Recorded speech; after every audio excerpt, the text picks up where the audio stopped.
Log on, tune in, find out. Another good idea from Cambridge.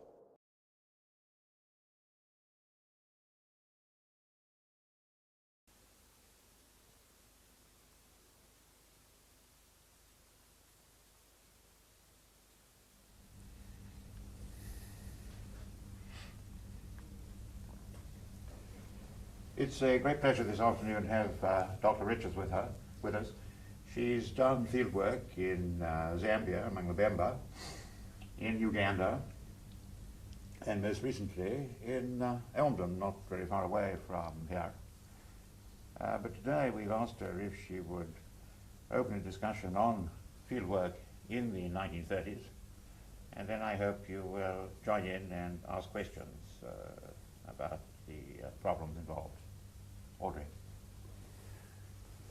Well, Bill Epstein came to see me about a fortnight ago and said, how is it that you people in the 30s collected so much more material than any of us do nowadays? I don't know if that's true. If so, why is it true? I think possibly it is because we started with the idea, which seems naive now, no doubt, of studying a whole unit, a whole tribe, a whole society, whatever it is, whereas you people, when I talk to you, say, I'm going to study one special aspect. I'm going to study a particular kind of possession in a particular society, a particular kind of adoption in another society, and that, I think, makes rather a different entry into the work. I can remember Malinowski running down the platform at Victoria when I started doing fieldwork in 1930, carrying, to my great regret, about 14 coloured pencils and saying, remember what I told you, brown for economics, red for politics, blue for ritual. As we passed down the platform a little bit further, he produced a great many cards, and he said, now this is the linguistic stuff. You have yellow for adjectives, blue for so-and-so, and red for proverbs or sayings or whatever it was. Well, I bundled into the carriage with the elastic bands breaking in the unwanted burden that they had to carry. But it did, I think, show that he really was trying to study a whole society. It was part of his theory, of course, but how do you study a whole society? How do you start doing it? People tell me they can't do it.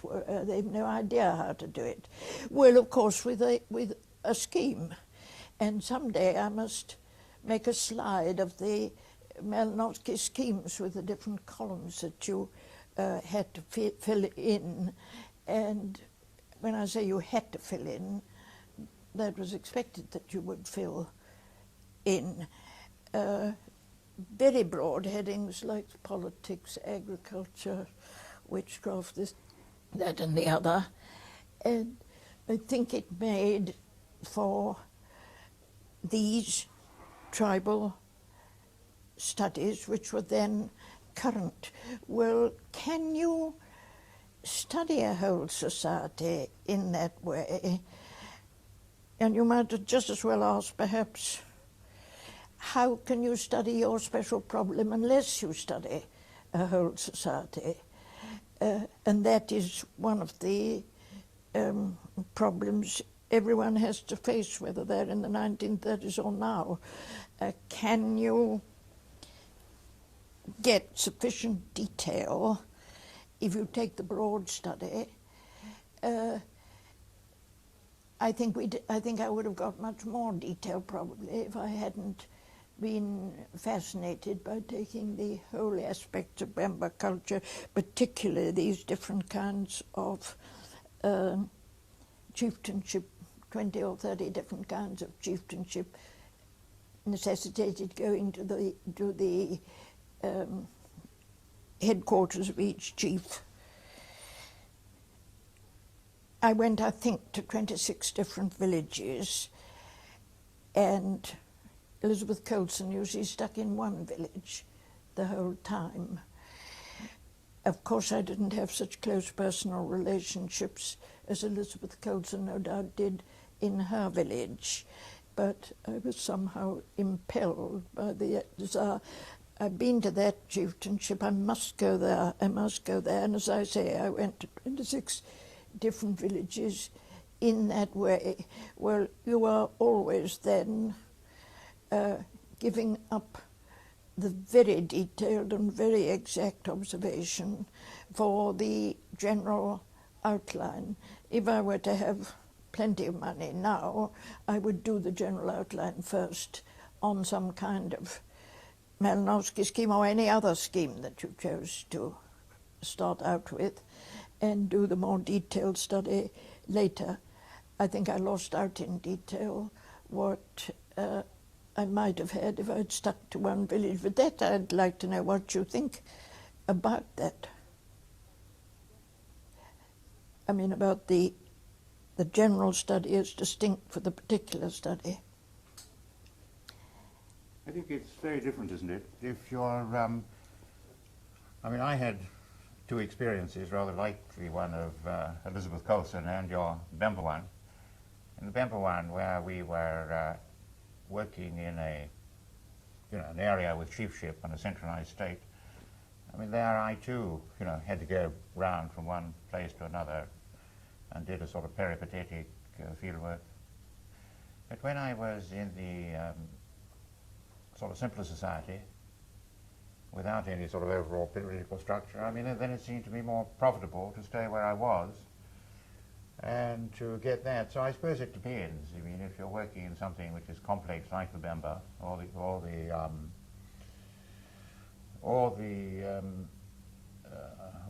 Bagunda, then you're doing that. Whereas if you're working, in Elmdon, then you're sort of staying in one village and doing the people intensively. So I suppose it rather depends on what the nature, No, I think that way. That probably is true. Yeah. But remember, we had the idea that it was very important to describe each tribe. This was a fantastic ambition when you consider it now, but people would say when giving grants or giving money or discussing where they'd go, well, we must study the X's. We've got no account of the X's. Well, I don't know how many tribes there are in Africa, which was the first continent taken by the 1930 lot. But there must be some 600 or 700. But, well, more, I should think. Yes, I think so. But we had the idea, we couldn't have a blank on the map. We couldn't have the X's on which no monograph had been written. That would be a terrible thing. Well, here is Miss Jones come along, anxious to go somewhere. Send her to the X's, because that will fill up our map and get us going get us part of the way going. I think all anthropology has tended to develop between this general conspectus that you were talking about, that Malinowski encouraged you to come to grips with, the aspects of culture listed and compared with other cultures. But we do tend to move between specific problems and general conspectuses.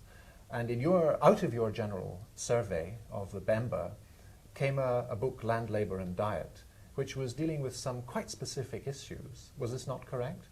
Can you explain how you began to feel the specific subject matter of your book emerged out of your general studies of these 26 or thereabouts? Was it 26? Well, there were 26 places where I more or less settled, Yes. 26 chieftainships. How did you start to feel that these particular problems of diet, of food, of women perhaps, how did these interests start to coalesce in your mind?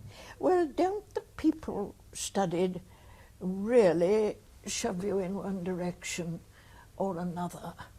I don't believe, as the Oxford people were, Evans Pritchard at one time said, don't train for field work, just go into the area and absorb the culture. get the atmosphere. Well, I'm against these atmospheric studies because I think you rather waste time just sopping up the cut. We had one or two out at McKellar, didn't get to work so quickly, but I think that after you've been in an area a certain length of time, some problem comes up because the people talk about it so much, because the people insist on you're studying it almost. Fancy going to the X's, who we know are very backward, and they only have patrilineal clans, you know. Well, all the best people are matrilineal here. They only have patrilineal. I just wouldn't go to them if I were you. I mean, you're partly shoved by the people studied, and partly by the inability to get very much further until you've narrowed down on one particular thing. But I would be, I mean, if I had plenty of money, I would beg people to go for 1 year for a general study, and then when the problem of problems emerged, concentrate on that and do as detailed study as possible. I don't know what you think. But Audrey, were you not really, I mean, wasn't it really more focused than that? Because you had a training in the natural sciences. Your first book, which was before you had done fieldwork. No. It was after you started. Yeah. But you were interested in problems to do with food and nutrition, and there was this scheme of the International African Institute which was encouraging people to look into problems to do with native nutrition and so on, and you were working with Dr. Widdowson, who was a nutritionist. I mean, so that you were, in a sense, focused. I mean, within that study, you were focused on certain areas. Not till the second year I'd been there. You see, I really worked on political systems. They happened to interest me very much. I didn't get on to the detailed nutrition work until the second year. And I ran it alongside of studies of ritual and politics. Yes. I mean, I regarded it as a sort of employment for, as Isaac Walton said, an employment for one's leisure time, which is then not idly spent. I didn't regard it as a... So that hunger and work came after you had started fieldwork? Yes. Yeah. And that interest in nutrition and so on came after you had already begun Oh, yes. the fieldwork? Yes.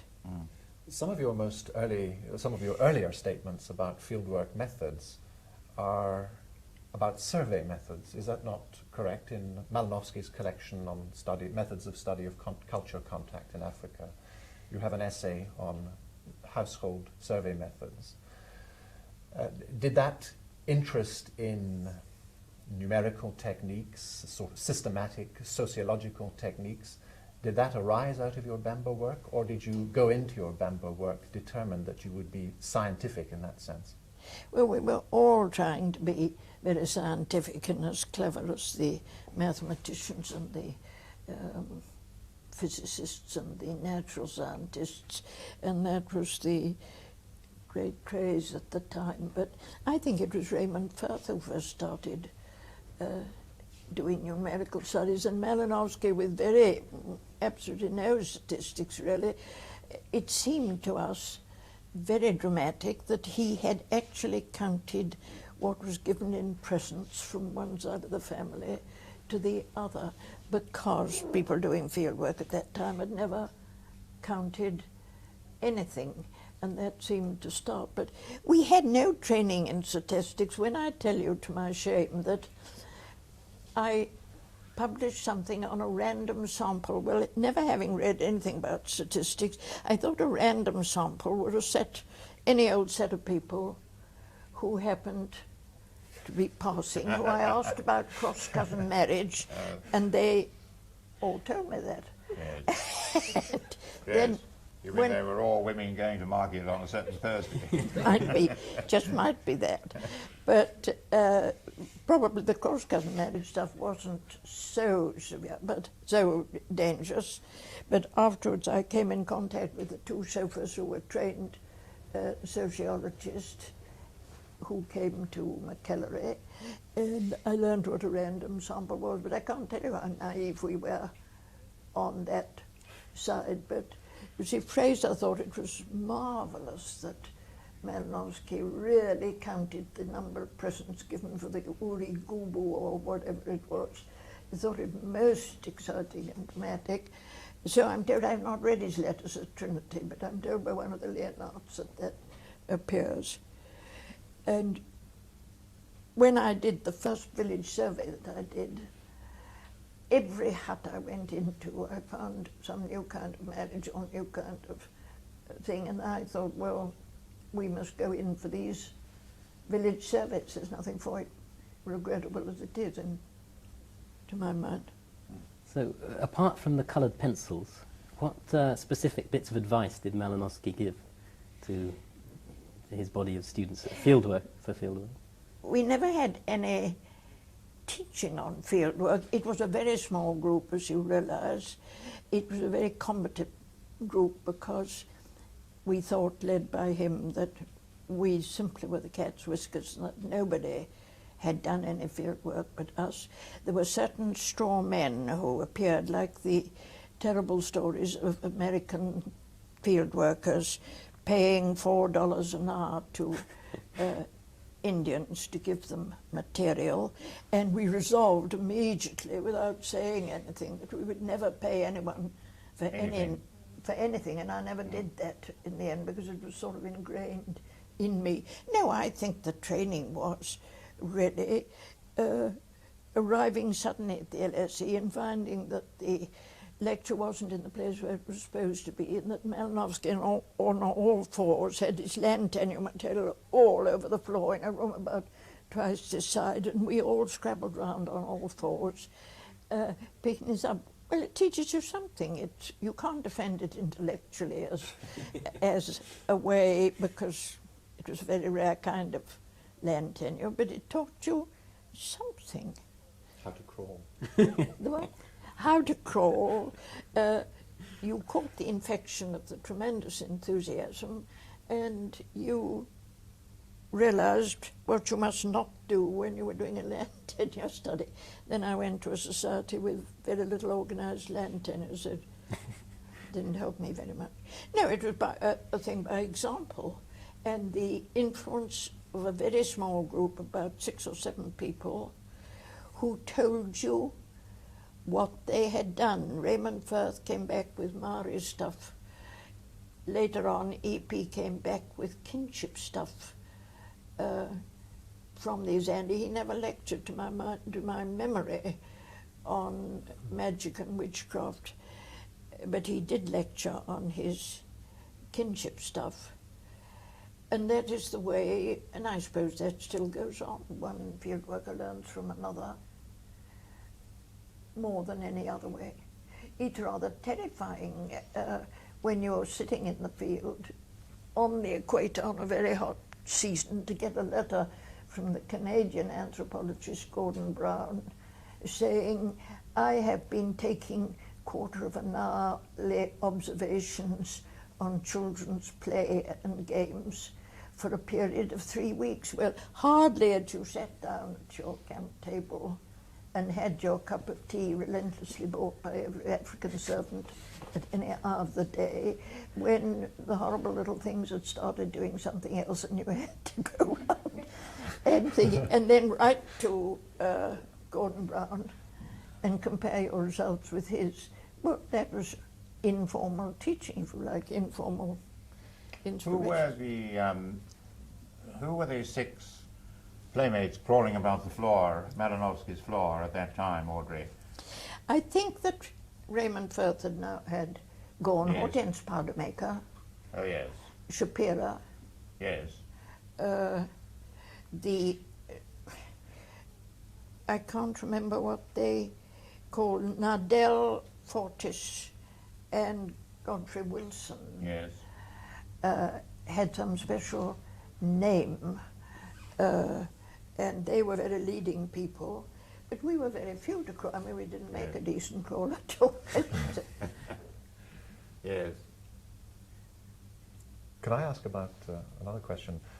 The functional conspectus that Malinowski had in mind now, of course, seems very bold. It also, to us, very often implies a degree of specialist knowledge. I mean, to understand, to be able to describe the economics of a particular group of people plausibly, nowadays you have to know, I think, quite a bit of economics.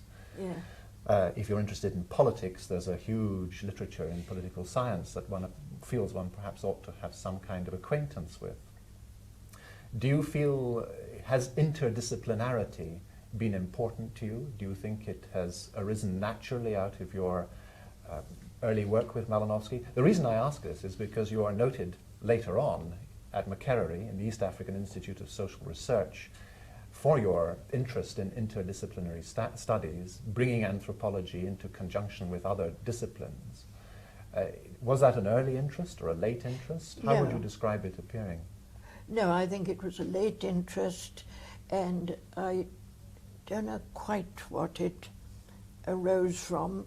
Connections with psychology at the LSE, running joint seminars with people there, but it certainly wasn't taught I by think Malinowski. that to be an anthropologist, one of the luxuries about anthropology is its eclecticism. You can be an anthropologist and you can be interested in plants, language, politics, cooking. Jack has just written a book on cooking, I think.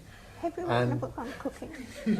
Yes, but we're not discussing that now. Sorry, Jack. And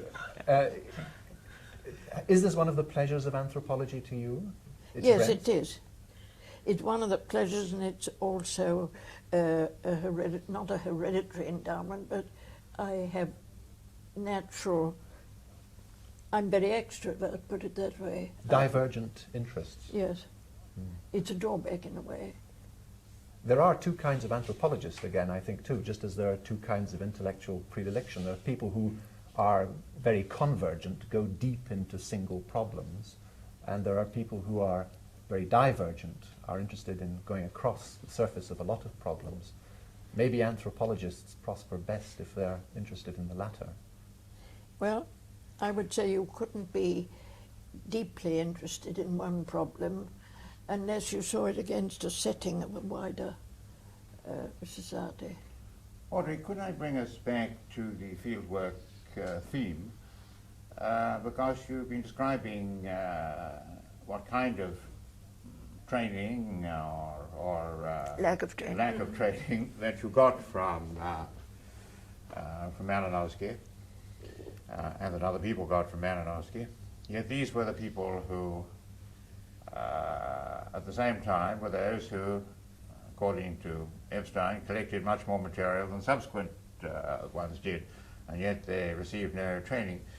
Yet you've been involved at the LSE because Edmund Leach has spoken to me about it, and of course when you were here, and particularly at Elmdon, in encouraging people to do field work and to some extent in training them in some way or other.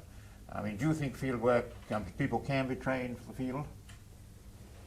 I think they can be trained in certain techniques. I think they can be trained in note-taking, and their notes, we did criticize some of their notes taken at Elmdon, what they'd left out, what they'd suggested the answers to, by saying, I mean, do you hate your daughter-in-law? That's the sort of interviewing technique, yes. Yes. Yes. Yes. Yeah. Yes. I think you could. I think you could train that. You can train them. Really, I've prayed. I think only in an attitude of mind. I don't know that I trained anyone at Makerere. I did have the old-fashioned idea. I went out in 1950.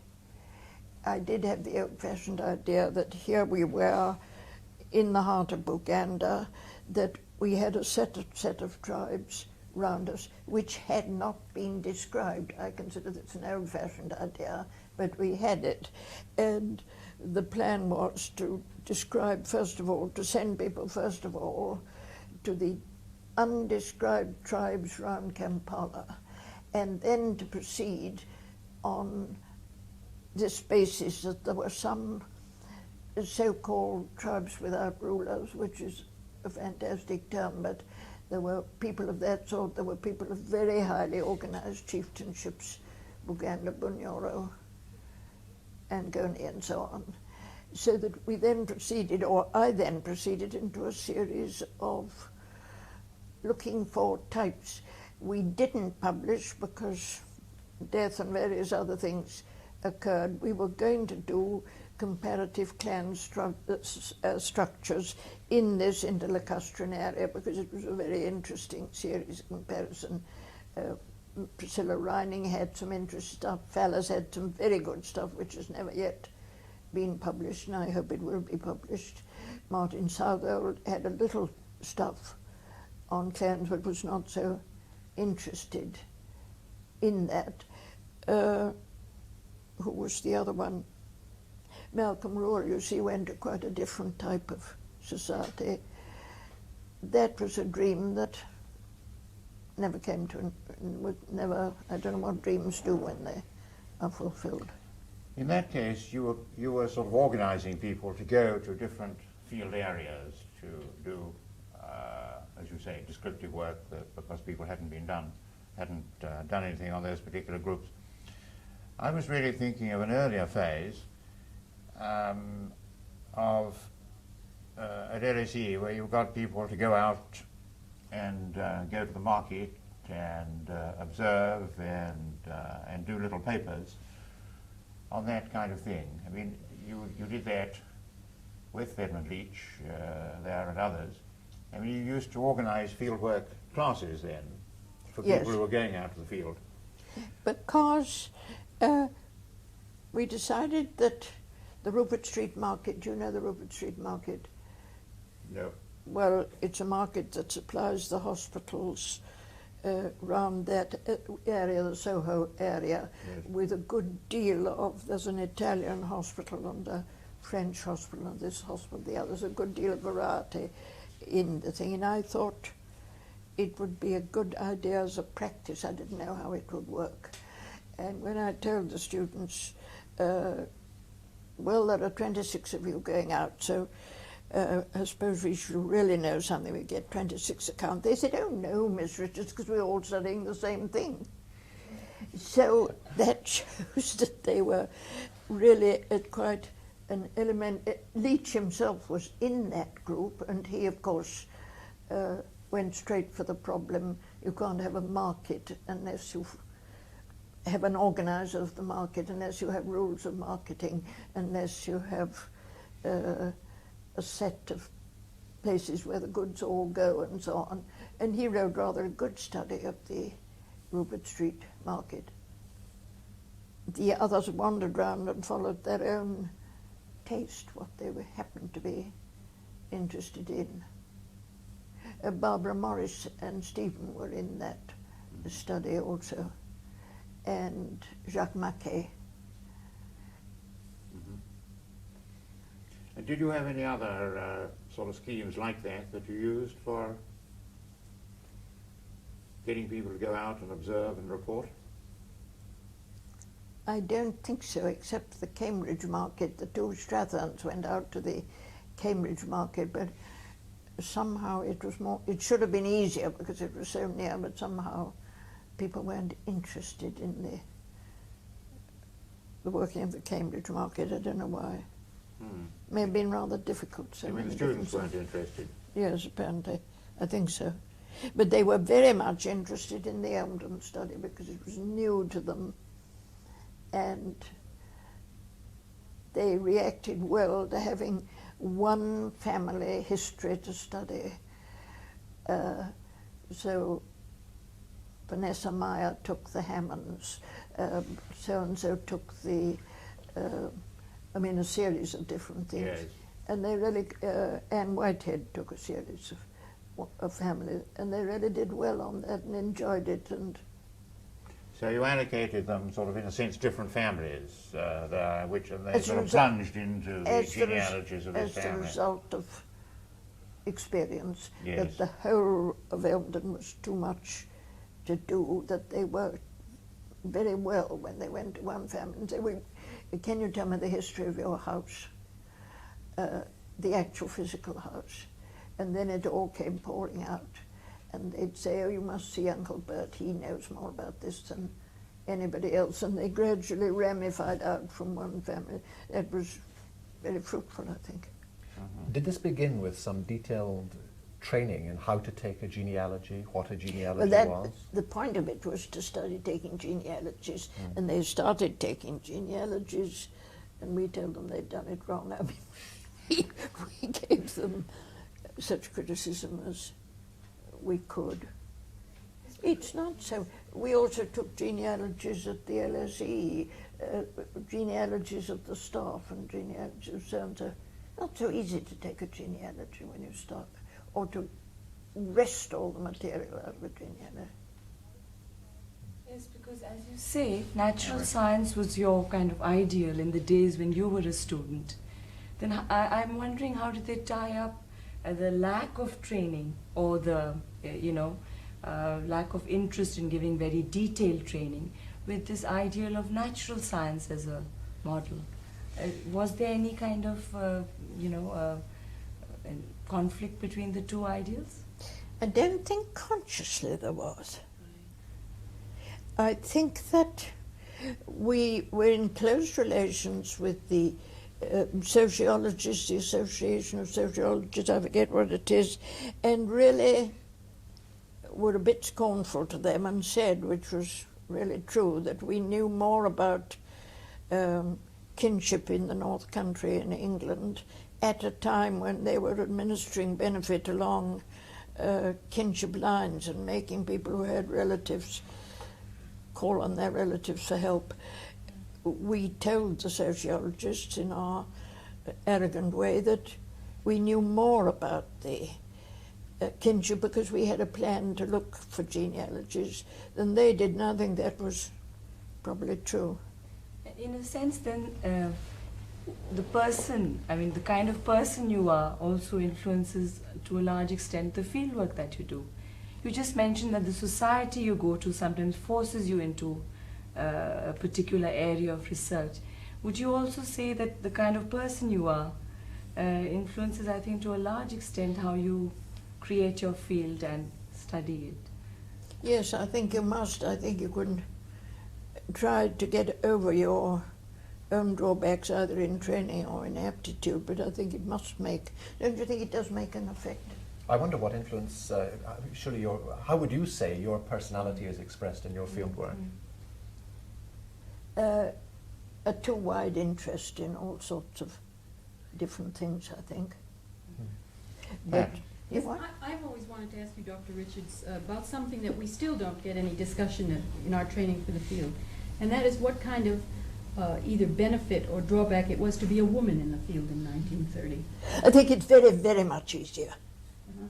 People always said to me, when I came back, photographs appeared in the Evening Standard, which was then that kind of papers, Miss Richards on her bicycle. I said, well, I live on the 6th floor flat in Johnsbury Lane.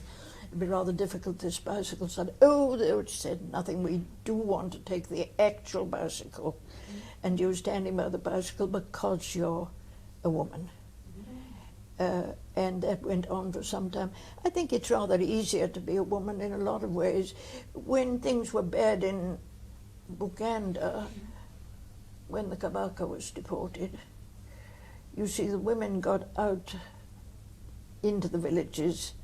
The men didn't, partly because they thought that the women couldn't possibly be colonial officials. I found in the Middle East that it's still true that you're less of a threat, particularly if you're asking political questions. It would be what? You're less of a threat when you're asking political questions. Or was that true then? When you were studying chiefship and things, did they find you less threatening to answer to sensitive political questions because you were a woman? I'm afraid I didn't get that. Do you find that being a woman is less threatening to your substance. People, to your subjects, people will talk to you perhaps more freely about political matters because you're a woman? Yes, because I always worked in the colonial period, and it was clear that whatever else I was or was not, I was not a district officer. I was sometimes taken for a nurse, only they didn't happen to have travelling nurses there. This had the drawback that you were brought sick babies to deal with, and I think I was no worse than the old mothers, grandmothers of these sick babies, but certainly probably no better. So there was identification with any white female welfare worker. I think that did happen. I don't think you could. Caroline. Audrey, I was going to ask, how important to you was it in your fieldwork having this communication with other anthropologists in other fields, or with Malinowski or other people back in London? How much did you learn from writing to them and getting their answers back about new things you might look at and so on? Well, of course, this is a question of transport. There was no air traffic when I was in what is now Zambia. In fact, I was there when the first aeroplane came down at Mpika, one of these areas, and that's another story which would take me far away. It took 6 weeks to get a letter from Zambia down to the Cape and round to England. I never had any comment from Malinowski or anyone else. I don't know if he would have sent comments, but I certainly never had them. When I went out to the Institute at Mackillery, there were several American workers, particularly pupils of Herskovits, who had to give regular reports of what they'd done and were ticked off for not having answered question 3 or question 5. Our people didn't have that. I never had that because it was too far away, and I call that a great advantage, really. Malinowski visited you in Bemba country, didn't he? He came round to visit all his students. He had a lectureship at Johannesburg, and he therefore went down by Wagner, by me, by Hilda Cooper, who else? I can't remember who else he did, staying about a week or a fortnight in each place. And though in a way you couldn't say you learned much about field method, you got an idea of his extraordinary linguistic gifts. And the way, like the real linguist, he picked up a whole phrase with very good memory and almost perfect intonation. He had a very good ear in a situation. Sometimes it had a drawback. For instance, we were standing by the river and a canoe came in with 2 or 3 men standing in it, and I shouted out, "Kulichi," which was how's it been with you? And they replied, "Grandmother, we are cold. We have come from a death," meaning that they couldn't come in contact with their wives, they couldn't cook by the fire, they couldn't do this. Well, I didn't know Malinowski was even listening, but next day the chief came down the road, and the chief said, "How are you?" And he said, "Sir, I've been caught by death. I am cold." The chief immediately said, "Oh dear, has the Bonner had a telegram? Has he had a letter?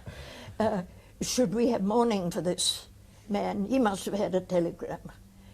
Well, it has disadvantages, but it also has advantages that you pick up a whole sentence in a context. Lorna Gore Brown, my friend, had that same gift. Did he go through your field notes with you to see how checking on how you were doing? No, because he didn't stay. He attended 2 ceremonies with him, rather difficult in such a short time. He did field work of his own because he couldn't bear not to be observing something. He took on house building, and you could hear him. He always counted in Polish to the end of his days, you would hear him measuring inside the hut, pishum possum clock going on inside the hut.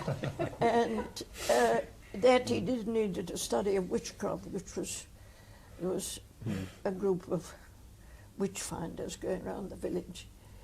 But I don't think he could have been born to stay there and not do something on his own. Audrey, you said at the very beginning that at your time, when you went out into the field, you went to look at the whole culture, right?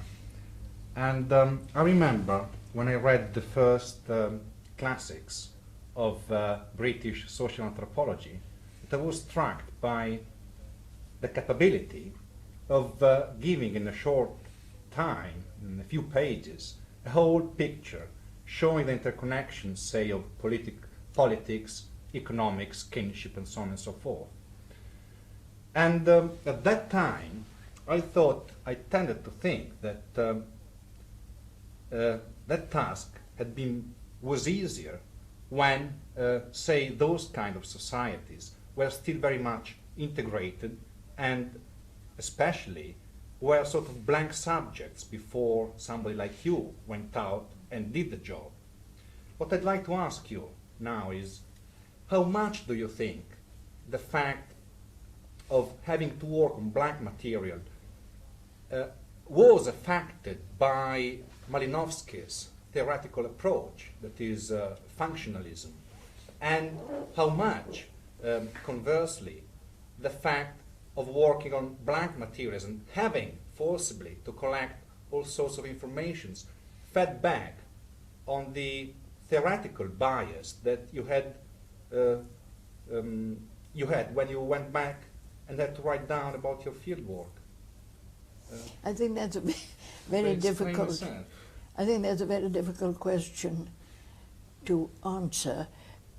I think that I won't speak for the other people, a sense of pattern, that a rather simple, naive scheme, if you like, that there must be a kinship system, there must be a family and kinship system, there must be a system of relationship of men to land, some kind of land tenure, you must have I had files for all these things, you see, an economic file, a political file, a ritual file, and so on, and I put the notes in and filed them in. It was not very sophisticated, but it was certainly based on the functional idea that all these things existed and they were all interrelated. People say everything is related to everything else, so what? But it is also true that it's a very good exercise to take one subject and work out its relationship.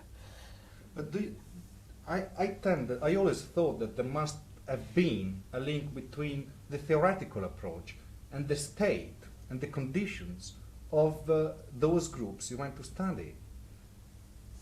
You mean that you wouldn't have made the same study if you'd gone, say, to a very hierarchically organized political system as if you'd gone to a much less organized tribes without rulers, as Middleton called it? You'd adopt a different technique. Well, I don't know about that. What I know is that today it is much more difficult to do that. I mean, even to try to do that kind of thing, because things have got, so to speak, messed up. I mean, you go, say, in a traditional peasant society, and you find that there are different systems interconnected with each other, many times in contradiction, many times inexplicably alike each other, although they come from different, say, from societies outside, and so on and so forth, which certainly can't be the basis for any functionalist study as you intended in that time. I think it is much easier to make a study of a tribe that is still following its political ideals, that it's still really an organised. I think it's much easier to do that, but I think you couldn't start in the same way, collecting your material with this idea in your mind of getting the interrelation between the political and the... I was very impressed with East African chiefs, which you know we've been working on again, how there was a great deal of consensus amongst the people with whom Audrey was working on that collection of essays surveying East African chiefs, and very impressed by the extreme difficulty Audrey had when she tried to revise it, produce a set of new essays in the 1960s. Our intellectual ideas were atomized, there were political atomizations, there were political problems in the States.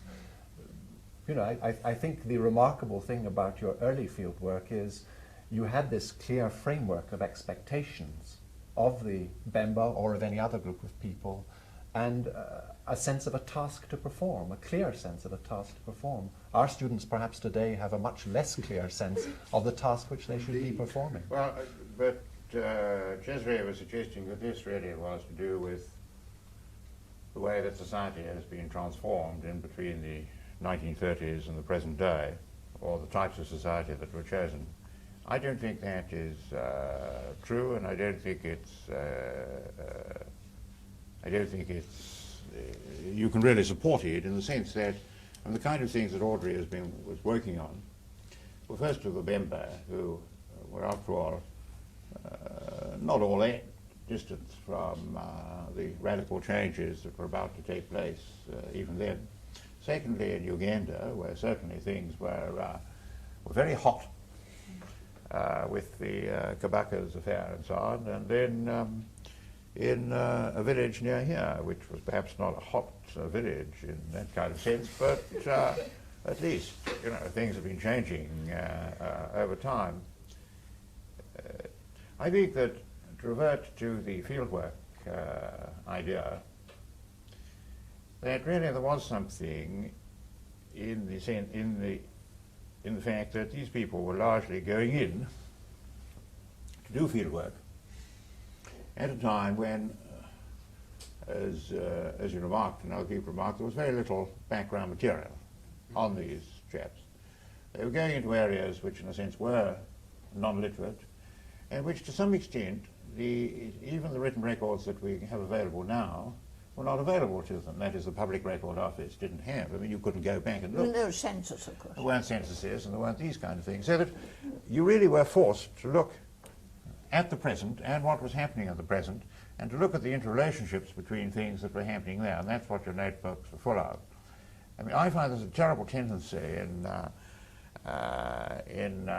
anthropologists to not look at the present, but to start inquiring backwards, you know, as to what is happening in Anglo-Saxon England or something like that, and get to the roots of things, which take themselves away from the present. And this is particularly true, perhaps, if you're in a sense chasing a tribe. I mean, chasing a traditional tribe, which is no longer traditional.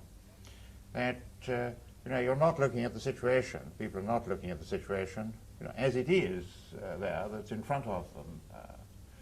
And I would have thought that was one of the factors that you know, led people to do this, that they were taking a small segment of time. It is quite true that they weren't looking at sort of, you know, the contradictions of process over time, but partly, I suppose, because you simply didn't have the materials to do that we have now. I mean, people forget that you know, you can now look at the Public Record Office for you know, up till 1950, whereas even when I went out in 1950, there was a 50-year rule, so you could see nothing until 1900.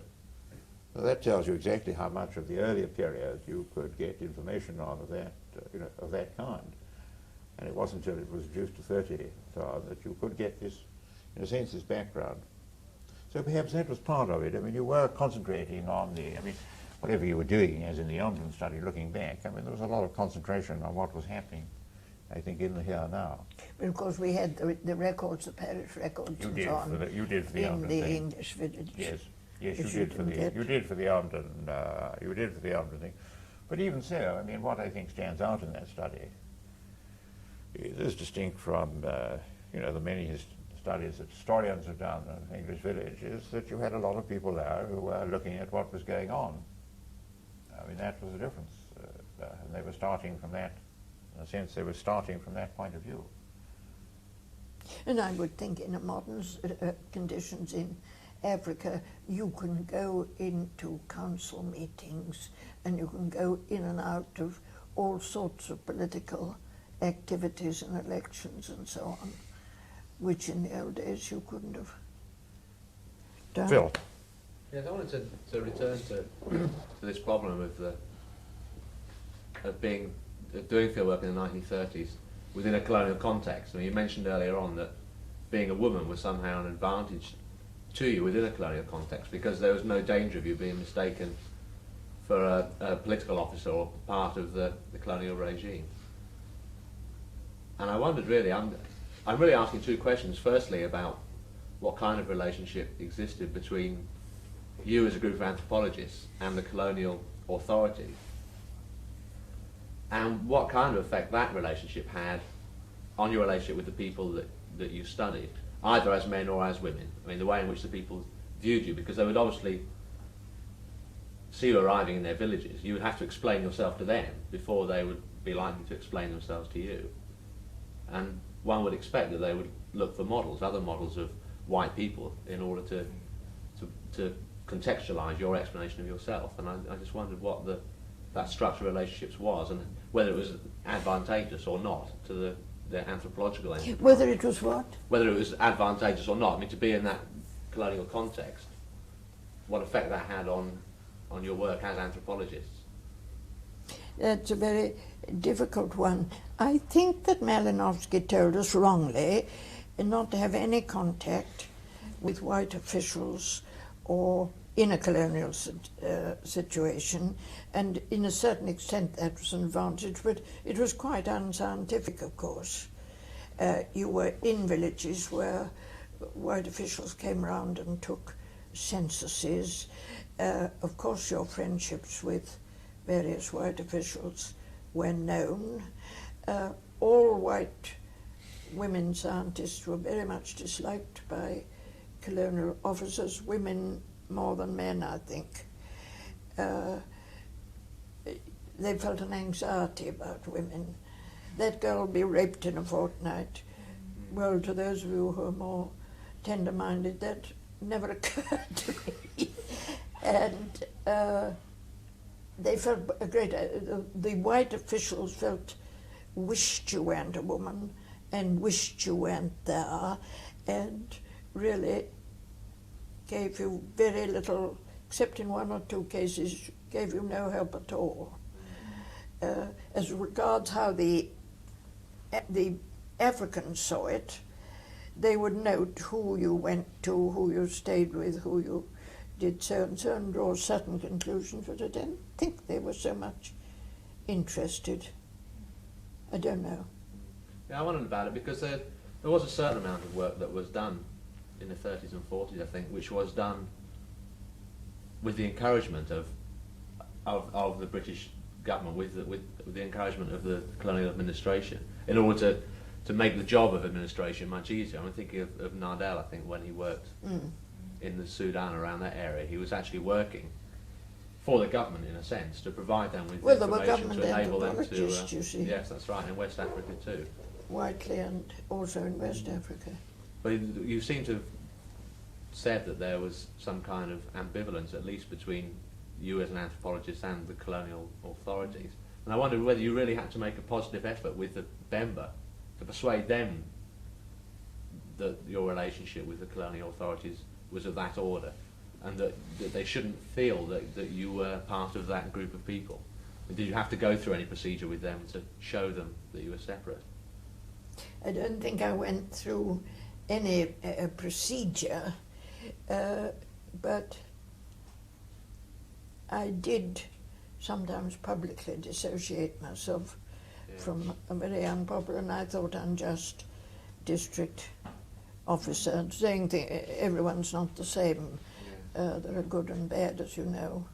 It's not a problem unique to Audrey, I think that moving on to the colonial field, as you said to me earlier on, is in a sense moving into a different one in those particular relationships, an interesting one. I mean, we all have the problems with administration, I think, in anywhere we are. And perhaps I ought to call the session to an end here, as we have moved on to a different topic. And thank you very much indeed for coming along and talking to us. Well, thank you very much for listening so patiently. Thank you. I'm sorry if we went on.